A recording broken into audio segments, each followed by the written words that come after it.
ఉమా ఉమా ఆ, అయిపోయింది. ఏంటి ఇంకా రెడీ అవుతూనే ఉన్నావు? టైం అయిపోతుంది.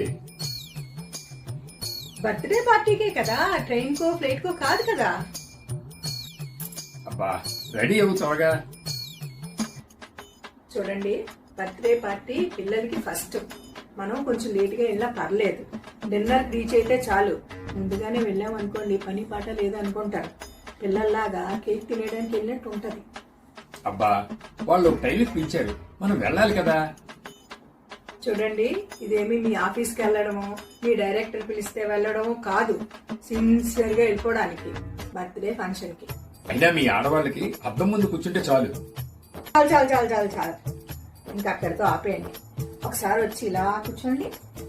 టైం అయిపోతుంటే కూర్చోమంటావు. ఒక్కసారి ప్లీజ్. అబ్బా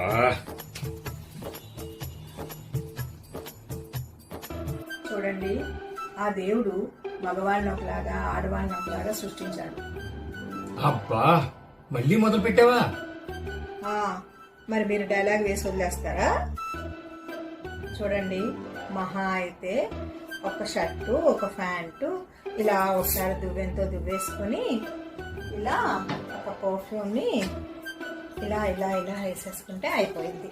మహా అయితే 4-5 ఇంగ్రీడియంట్స్. ఏంటి చెప్తా.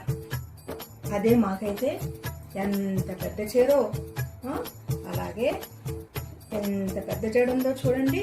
దీనికి చిక్కు తీసి జడ వేసుకుని ఇలాగా పువ్వులు కూడా పెట్టుకుని ఏదో కొద్దిగా మేకప్ వేసుకుని బర్త్డే ఫంక్షన్కి వెళ్తున్నాం కదా, అలాగే కాటుకు పెట్టుకుని చూడండి, బ్యాంగిల్ కూడా వేసుకుని అబ్బా చాలా ఉంటాయిలేండి. ఎన్ని ఇంగ్రీడియంట్స్ వచ్చాయో చెప్పండి. నువ్వు నీ ఇంగ్రీడియంట్స్ క్వాలిటీ బాబు, టైం అవుతుంటే నువ్వు నీ మీటింగు.